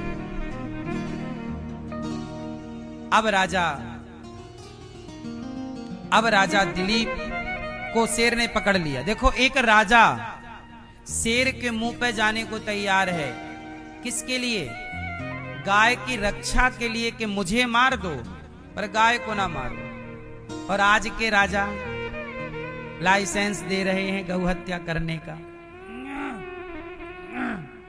बूचड़ खानों में गाय कट रही है। अब गाय चली गई, गाय अपने बछड़े से मिली, दूध पिलाया, लाड़ किया, प्यार किया, और गाय ने पूरी बात बछड़े को बताई कि आज हमें शेर ने पकड़ लिया था और वो अब हमें खाएगा, तो हमारा दूध तुम जो पी रहे हो ना आखिरी है। तो गाय खूब, अब बछड़ा रोने लग गया, बोला माँ आप नहीं जा सकती हो, मैं चलूंगा, मैं शेर से कहूंगा कि मुझे खा। गाय बोली नहीं बेटा तुम मत जाना, नहीं नहीं मैं चलूंगा। अब बछड़ा दूध ना पिया, बोले चलो। तो अब गाय से जिद किया बच्चे ने, अच्छा मैंने दूध पी लिया चलो। अब आए तो गाय और बछड़े दोनों आ गए। शेर से बोला बछड़ा कि भैया पहले हमें खाओ, हमारी मां को मत खाओ, हमें खा लो। गाय बोली अच्छा ऐसा करो भैया, तुम्हारा हमसे वचन था, हमें खा लो, पर ऐसा ना हो कि हमें खाने के बाद तुम्हारा बच्चा भी खा लो, हमारे बच्चे को मत खाना। शेर बोला नहीं खाएंगे, बच्चा बोला हमें खाओ। शेर बोला कि बताओ तुम दोनों में एक डिसाइड कर लो खाना किसे है, बच्चे को खाऊं कि मां को खाऊं। तब तक दिलीप बोले कि शेर सिंहराज आप किसी को ना खाओ, मुझे खा लो।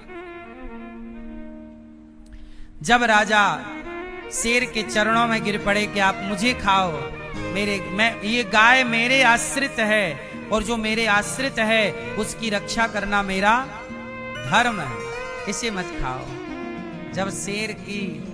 जब राजा दिलीप की ऐसी बात सुनी तो वो शेर से एक देवता प्रकट हो गए।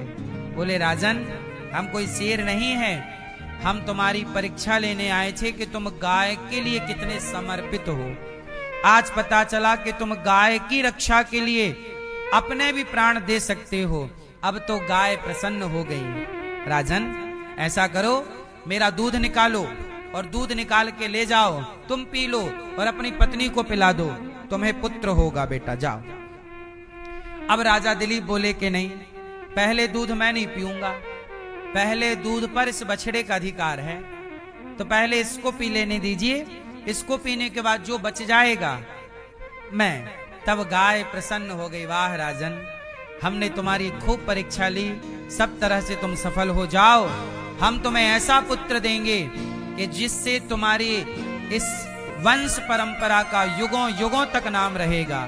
तो गौ माता की कृपा से राजा दिलीप को जो पुत्र हुआ, उसी पुत्र का नाम हुआ है रघु, जिनके नाम से रघुवंश चला, रघुकुल रीत सदा चली आई, प्राण जाए पर। ये रघुकुल रीत, ये जो रघु हैं, ये गौ माता की कृपा से मिले पुत्र हैं। इसलिए गाय की सेवा करने से आपकी वंश की वृद्धि भी होती है। किसकी वृद्धि होती है? वंश की। अब हमारे ऋषि मुनियों की एक परंपरा और है, लेकिन जब हम ये बात कहते हैं तो आज के लोग मजाक उड़ाते हैं, हंसते हैं। बड़े टीवी चैनल वाले, न्यूज वाले बिल्ली की पट्टी की तो कॉफी पिएंगे, पर गाय के संबंध में यदि हम कोई बात कहते हैं तो लोग हमारा मजाक उड़ाते हैं। भले मजाक भले उड़ाएं, पर हम आपको एक बात बताएंगे, हमारे ऋषि परंपरा में एक चीज और है। आपको पता है राम जी वनवास गए तो राम जी के भैया भरत जी 14 साल क्या खाए, कौन बताएगा? और ये लिखा हुआ है पुराणों में, शास्त्रों में, हम मन से कुछ नहीं बोल रहे हैं। 14 साल भरत जी क्या खाए पता है आपको? बोलो क्या? भरत जी ने गौ माता के गौमूत्र में जौ पका के, जौ का दलिया, किसका दलिया? जौ का दलिया पक रहा है, पर किस में पक रहा है? गौमूत्र में। 14 साल तक भरत जी ने गौमूत्र में पकाकर जौ का दलिया खाया है। ये किसने खाया है? भैया राम के भैया भरत जी। अब ये बातें जब हम कहते हैं लोग हंसते हैं, अरे क्या बोल रहे हो। और सुनो, हमारे संत परंपरा में और भी कुछ खाने की एक परंपरा है। जो जंगल के ऋषि मुनि होते हैं वो क्या खाते हैं, क्या परंपरा है खाने की? सुनो, कहते हैं गाय को जौ खिलाकर, गाय को क्या खिलाया? जौ। और गाय को जौ खिलाने के बाद गाय जो भी खाती है ना गोबर से बाहर आ जाता है। तो गाय जब जौ खाई तो जौ को गोबर से बाहर आया, उस गोबर से जौ को निकाला और उस जौ को धुल करके साफ करके उसकी रोटी बनाकर भगवान को भोग लगाकर, सोचिए उस रोटी का भोग भगवान को लगता है, भगवान को भोग लगाकर, और वो रोटी संत खाते हैं। मैंने भी एक बार खाई है इसलिए मैं बता पा रहा हूं। तो संतों का ये खान पान। अच्छा, आप लोग 56 तरह का व्यंजन खाते हैं, संत लोग ऐसा खाते हैं। अब आप कहोगे ऐसा क्यों खाते हैं? ऐसा इसलिए खाते हैं ताकि उस दाने में जो गर्मी है, गाय के पेट में गया वो दाना, तो जो उस दाने का विकार है वो गौ माता के पेट में भस्म हो गया। अब उसमें सात्विकता जो आई वो संत खाते हैं ताकि अन्न खाने से हमारा मन काम वासना की ओर, क्रोध की ओर, लोभ की ओर खिंचे ना। कहते हैं जैसा खाए अन्न वैसा रहे। अरे मन को साधने के लिए खान पान को शुद्ध करना, तो संत लोग जो वास्तविक में संत हैं, जिनका काम केवल प्रभु से लेना देना, वो इस तरह खाते पीते हैं, खाए और भजन करे भगवान का। इसी तरह के खान पान की संतों की पुरानी प्राचीन परंपरा रही है। इसलिए पहले जंगलों में संत रहते थे और संतों के पास कोई 56 भोग नहीं होता था, केवल गाय हुआ करती थी। अब गाय के दूध से, दही से, मक्खन से जो चीजें बन जाए संत लोग वही खा के, और ज्यादा भी मक्खन दूध दही नहीं, वो गाय को जौ खिला के उसकी रोटी बना के भोग लगा के खाते। तब राजा दिलीप, इसलिए कहता हूं गाय की सेवा से रुका हुआ वंश बढ़ जाता है। इसलिए गौरी गोपाल गौशाला में जो सैकड़ों गाय और नंदी हैं, आप भी गाय को चारा का सहयोग करिएगा कि एक ट्रॉली चारा आपकी ओर से, ताकि आपको भी चारा, गाय को प्रसाद देने का, भरपेट भोजन देने का पुण्य आपको मिले। एक ट्रॉली चारा आप भी गौ माता को दीजिए ताकि गाय आपके द्वारा प्रसाद पाए और उसका पुण्य फल आपको, आपके वंश को प्राप्त हो। गौ माता का चारा, गौ माता की रोटी सबके घर से निकलनी ही चाहिए। इसलिए एक रोटी आपकी रोज गौरी गोपाल गौशाला में एक रोटी का सहयोग चारा के रूप में आप भेज दिया करिए। इकट्ठा 1 महीने में भेज सकते हैं 30 रोटी का। एक रोटी कितने की होती है बाजार में? 5 रुपए की। तो 5 रुपए भी ना जोड़ो, 3 रुपए जोड़ लो। 3 रुपए के हिसाब से 1 महीने की 30 रोटियों का हिसाब कितना हुआ? 90 रुपए।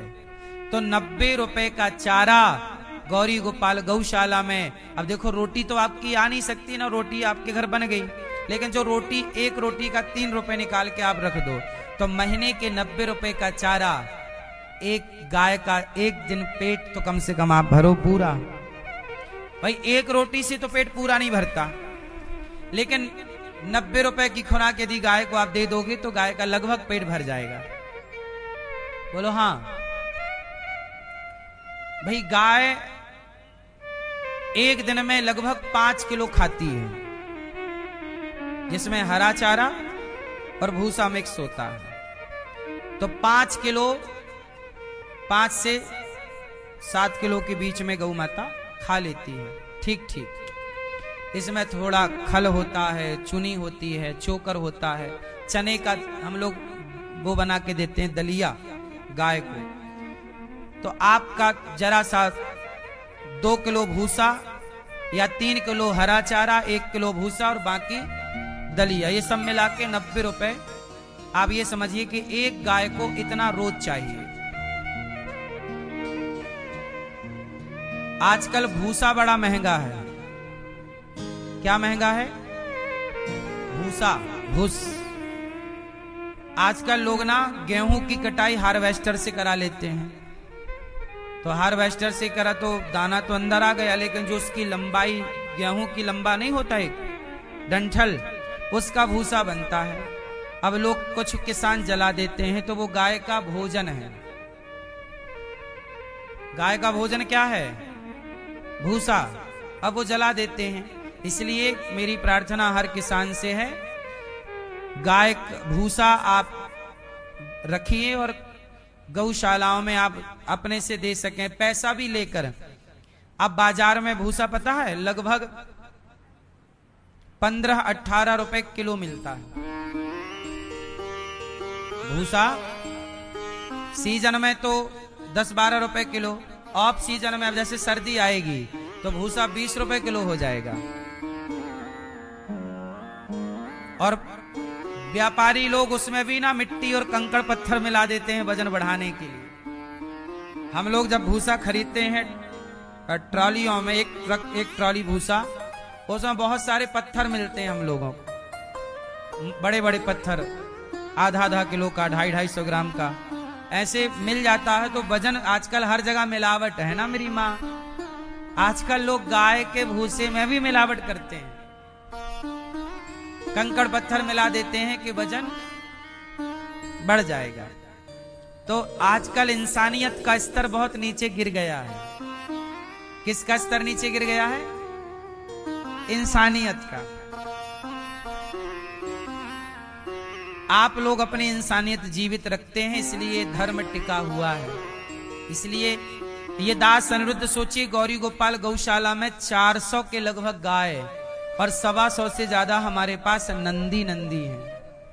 नंदी कोई रखता नहीं है, पर हम नंदी भी रखते हैं। कहां जाएंगे? नंदी जैसी बाहर करेंगे कसाई ले जाएगा, मार डालेगा, इसलिए बाहर छोड़ नहीं सकते। कसाई घूमते रहते हैं गाड़ियां रात के, कितने गौवंश लोड करके ले जाते हैं ट्रकों में। तो आप लोगों से भिक्षा मांग मांग के क्या है, हर चीज तो देखो, हम और आप तो चलो कुछ भी खा के पेट भर लेंगे, पर गाय को चाहिए ही चाहिए। आप एक दिन नहीं खाएंगे व्रत चल जाएगा, पर गाय का व्रत नहीं होता। क्यों? आप भले मत खाइए, पर गाय को तो समय से चाहिए। बोलो हाँ। इसलिए आप भी थोड़ा थोड़ा गौ सेवा की ओर बढ़िए और गौ सेवा से अपने आप को जोड़िए। हम ज्यादा नहीं चाहते आपसे, 1 रोटी रोज की, इतना भी आप सहयोग करेंगे तो ठीक रहेगा।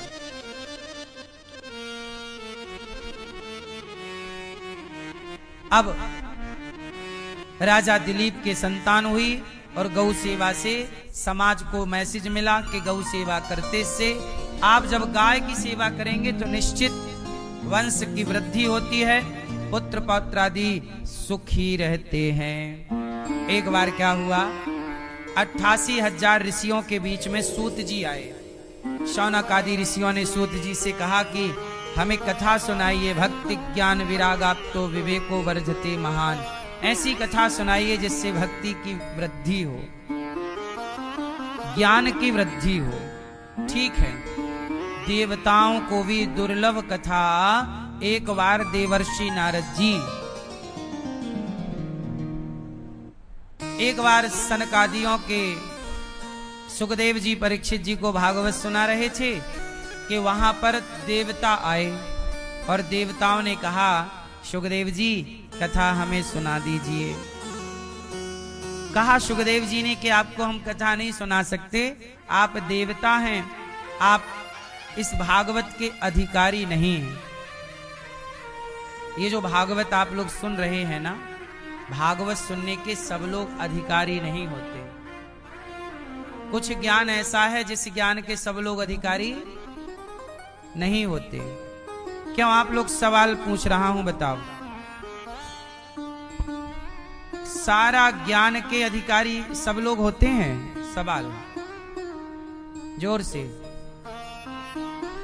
अधिकारी सब लोग हैं? बोलो। अब आप कहोगे कि नहीं, ज्ञान के अधिकारी तो सब हैं, पर समझिए ना, सब चीज के, सबके ज्ञान का मतलब सब प्रकार के ज्ञान के सब लोग अधिकारी नहीं होते। कैसे?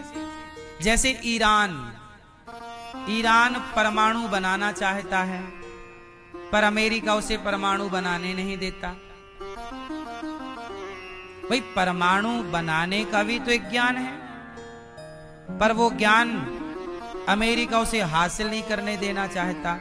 मतलब कुछ ज्ञान ऐसा है जिस ज्ञान के सब लोग अधिकारी नहीं होते। क्यों?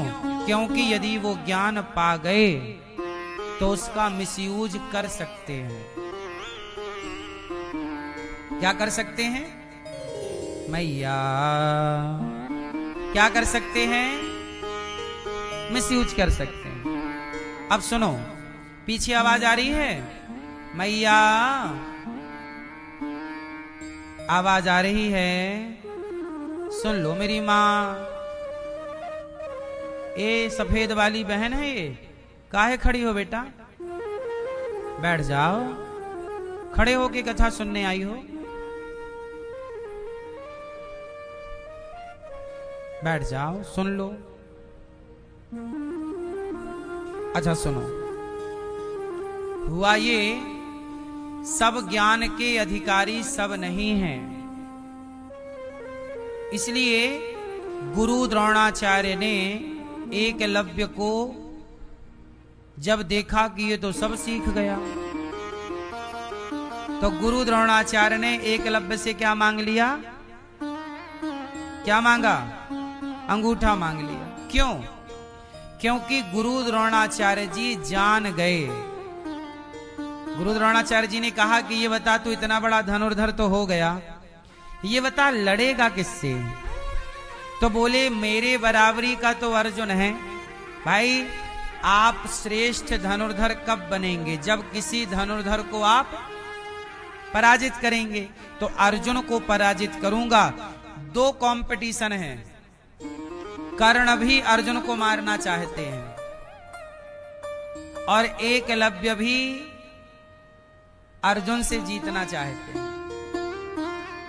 तो गुरु द्रोणाचार्य समझ गए कि यदि ये अर्जुन से लड़ेगा तो स्वाभाविक है कि ये कौरवों की सेना में चलेगा, और एकलव्य जैसा धनुर्धर यदि दुर्योधन को मिल जाएगा तो इसकी शक्ति और बढ़ जाएगी और ये अपनी ताकत का दुरुपयोग करेगा। इसलिए गुरु द्रोणाचार्य ने एकलव्य से दक्षिणा में क्या मांगा? अंगूठा दे। ऋषि मुनि जो करते हैं भविष्य को देख कर करते हैं, इसलिए अंगूठा मांग लिया। अच्छा सुनो, आप बताओ, कर्ण को ये बात पता थी कि नहीं कि अर्जुन मेरा भाई है? ये बात पता थी या नहीं? जोर से, जोर से, हैं? जोर से, हैं? पता थी। कर्ण को भगवान कृष्ण ने बता दिया था पहले कि तुम कुंती के पुत्र हो और 5 पांडव तुम्हारे। ये बात किसने बताई? कृष्ण ने। फिर कर्ण को भरोसा नहीं हुआ, तब कर्ण ने माता कुंती से पूछा। कुंती मां आई और कुंती बुआ ने झोली फैला के कहा कि कर्ण मुझे मेरे बच्चों की भीख दे दो, क्योंकि पांडवों को मारने की ताकत किसी के अंदर थी तो केवल कर्ण के अंदर। कुंती बुआ ने कहा कि मुझे मेरे पुत्र की भिक्षा दे दो, मैं तुम्हारी मां हूं कर्ण, मजबूरी थी कि तुम्हें जन्म लेते ही अपने से दूर करना पड़ा। तुम सबसे बड़े पांडव हो, तुम भी पांडव हो। तब कर्ण ने क्या बोला कि मां जा, तेरे 5 पुत्र जीवित रहेंगे। कितने पुत्र जीवित रहेंगे? मतलब यदि अर्जुन को मार भी दिया तो कर्ण सहित पांडव टोटल 6 हो गए ना कर्ण को मिला के। तो कर्ण ने क्या वचन दिया कि तेरे 5 पांडव जीवित रहेंगे। कर्ण को ये बात पता थी कि अर्जुन मेरा सगा भाई है, परंतु अर्जुन को मार करके श्रेष्ठ बनने का जुनून था। मुझे क्या बनना है? श्रेष्ठ धनुर्धर, मेरा भी यश। आजकल आदमी अपने यश के लिए सब काम करता है। भाई को मारना पड़े तो मार दो। कर्ण ने यही चुना कि यदि अर्जुन को मारना पड़े तो मार दूंगा। इसलिए अर्जुन को मारने के लिए सबके प्राणों की रक्षा की है कर्ण ने, पर अर्जुन को मारने के लिए कोई कसर नहीं छोड़ी। एक बाण चलाया था कि भगवान कृष्ण ने अपने रथ पर अपना पांव पटक के रथ को जमीन के नीचे कर दिया तो बाण ऊपर से चला गया, वरना वो अर्जुन के प्राण ले लेता। कर्ण को पता है कि ये मेरा भाई है, मारना चाहता। क्यों? कर्ण को मारेंगे श्रेष्ठ बन जाएंगे। श्रेष्ठ इसलिए तो कर्ण महान होते हुए भी महान ना हो सका। क्यों? क्योंकि महान बनने में व्यक्ति इतना अंधा हो गया कि अपने भाई का रक्त बहाने को तैयार है। क्या आप इसे महानता कहोगे? आप अपने भाई के रक्त से नहाकर क्या अपने को श्रेष्ठ बनाना चाहोगे? इसलिए कर्ण श्रेष्ठ दानवीर हैं, श्रेष्ठ हैं, पर फिर भी समाज में उतना आदर कर्ण को मिला नहीं जितने के वो अधिकारी हैं। क्यों? क्योंकि खेल विचारों का है, वो विचारों से बौने हो गए, छोटे हो गए। कहा, आप लोग कहते हैं कि कर्ण ने तो पांडवों का, वो दुर्योधन की मित्रता का साथ दिया है। मित्र, अच्छा आपको पता चल जाए कि आपका मित्र गलत है, गलत काम कर रहा है, तो क्या आप गलत मित्र का साथ देना धर्म समझेंगे? बोलो। तो कर्ण को पता था कि दुर्योधन गलत है, तो कर्ण ने दुर्योधन का साथ क्यों दिया? क्यों दिया? इसलिए दिया कि कर्ण के अंदर भी लालच है, श्रेष्ठ बनने का लालच। क्या बनने का लालच? इसलिए हम आपसे कहते हैं, आप भी श्रेष्ठ बनिएगा, पर किसी को मार कर नहीं। आप भी श्रेष्ठ कहलाइएगा, पर किसी का लहू बहाकर नहीं। आप भी अपनी लकीर बड़ी कीजिएगा, अपनी लकीर, अपनी रेखा बड़ी करो, दूसरे की मिठाने की जरूरत नहीं है। आप अपने को श्रेष्ठ बनाइए, बनाइए। पर अर्जुन को मारूंगा तो ही मैं श्रेष्ठ कहलाऊंगा? उस अर्जुन को मारना चाह रहे हैं सब लोग, जिस अर्जुन के रक्षक भगवान हैं। आप मत भूलिए कि जिसके रक्षक भगवान हो से कोई मार नहीं सकता। इसलिए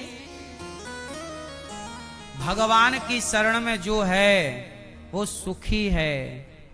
अब देखिए ना, देवराज इंद्र ने कहा भागवत सुनाइए।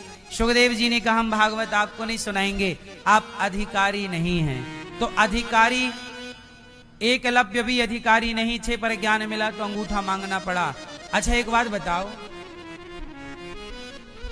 कर्ण ने भी तो छल से विद्या पाई है। कर्ण ने भी विद्या जोर से छल से पाई है, परशुराम जी से। ये भी इस विद्या के अधिकारी, क्योंकि जो व्यक्ति अधिकारी नहीं है, यदि उसे विद्या मिलेगी तो वो उसका, सच बताऊं, पूरे महाभारत से यदि आप कर्ण को हटा दीजिए, यदि आप कर्ण को हटाते हैं तो महाभारत ही नहीं होता। क्योंकि दुर्योधन जो उछल कूद कर रहा था वो कर्ण के बल पर ही कर रहा था। यदि कर्ण ना होते तो ये महाभारत, चीर हरण करने की इजाजत भी कर्ण ने दी थी। कर्ण ना होते तो द्रौपदी का चीर हरण ना होता। इसका मतलब कि कर्ण इस विद्या के अधिकारी नहीं हैं। इसलिए परशुराम जी ने सबने रोका था। जब बाद में परशुराम जी को पता चला कि तूने मेरे से छल से तू मेरी विद्या का अधिकारी नहीं और पा गया, छल से पाया। जा मैं तुझे शाप देता हूं कि आखिरी में तेरी विद्या तेरा साथ छोड़ देगी। इसलिए आखिरी समय कर्ण जब रथ का पहिया जमीन पे धंसा तो कर्ण अपनी विद्या के सारे मंत्र भूल गए थे। परशुराम जी का क्या था? शाप था। बस वही बात है ना कि परमाणु सब नहीं बना सकते। पाकिस्तान ने बना लिया तो देखो रोज धमकी देता, पटक दूंगा। गलत व्यक्ति के हाथ विद्या लग जाए वो उसका मिसयूज करता है। अच्छा एक बात बताओ, गुरु द्रोणाचार्य के पुत्र का नाम क्या है? जोर से। अश्वत्थामा। अब ये बताओ कि एक बाप अपने बेटे को महान बनाना चाहता है कि नहीं? जोर से। एक बाप अपने पुत्र को महान बनाना चाहता है, लेकिन गुरु द्रोणाचार्य ने अपने पुत्र को महान ना बनाकर किसे महान धनुर्धर बनाया? जोर से। अब जब गुरु द्रोणाचार्य अर्जुन को महान बना सकते थे तो क्या अपने बेटे को नहीं बना सकते थे? सवाल है, उत्तर दीजिए, क्यों नहीं बनाया? हाँ, गुरु द्रोणाचार्य जी के पुत्र भी इस ज्ञान के अधिकारी, तो गुरु द्रोणाचार्य ने अपने पुत्र को वह विद्या नहीं दी जो विद्या अर्जुन को दी, जो विद्या अर्जुन को दी। तो पहले के युग में ये था कि जो अधिकारी है उसे ही समझाया जाएगा, जो अधिकारी होगा उसे ही ज्ञान दिया जाएगा।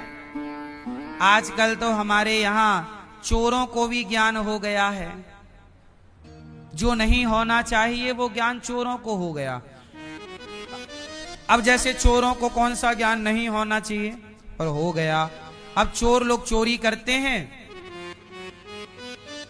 चोर लोग चोरी करते हैं और कहो कि तुमने चोरी की तो चोर ज्ञान दे देता है, नहीं जी, भगवान की मर्जी के बिना तो पत्ता नहीं हिलता। तो चोरी खुद कर रहा है और आरोपी किसे बना देता है? भगवान है, उनकी इच्छा है, हम चोरी थोड़ी कर रहे हैं, भगवान की मर्जी। मतलब देखो, ये ज्ञान चोर के लिए नहीं था, अनाधिकारी को ज्ञान मिल गया। किसको ज्ञान मिला? अनाधिकारी, जो उस ज्ञान का अधिकारी नहीं था।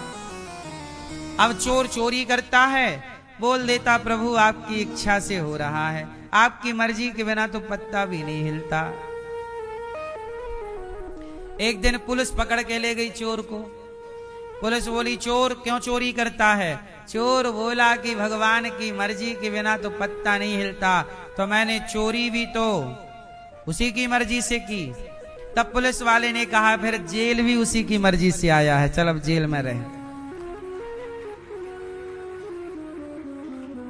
यदि चोरी तूने उसकी मर्जी से किया तो जो चोरी करने का जो दंड में, तो सब फिर ईश्वर की मर्जी मान, दंड मिला तो भगवान की। अच्छा आप लोग बताइए, ईश्वर की मर्जी के बिना पत्ता नहीं हिलता, ये बात सही है कि गलत है? कितने लोग इसे सत्य मानते हैं? आप नहीं उठा रहे हो हाथ? नहीं? किसकी मर्जी के बिना पत्ता नहीं हिलता? भगवान की मर्जी के बिना पत्ता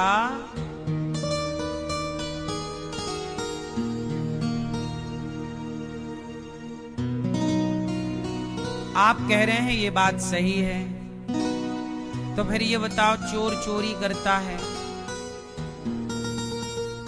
तो ईश्वर की मर्जी है, तो फिर ईश्वर ही दोषी है, आप दोषी तो है नहीं। क्यों मैया? फिर पाप आपको लगेगा कि भगवान को? जोर से। यदि आप ये मानते हैं कि ईश्वर की मर्जी के बिना पत्ता नहीं हिलता, तो फिर जो भी पाप हुए हैं आपसे, वो पाप का भागीदार आप हैं कि भगवान है? भैया उत्तर दीजिए, आप बताओ। कौन है पाप का भागीदार? आप हैं। तो फिर भगवान की मर्जी के बिना पत्ता नहीं हिला तो आप पाप के भागीदार कैसे हो गए? सिद्ध करिए से। हैं? क्यों भैया? भगवान की इच्छा के बिना पत्ता नहीं हिलता। तो जब आप पाप किए तो वो पाप किसे लगेगा, आपको कि भगवान को? क्यों लगेगा आपको? मर्जी तो ईश्वर की थी, तो आपको पाप क्यों लगेगा? हैं?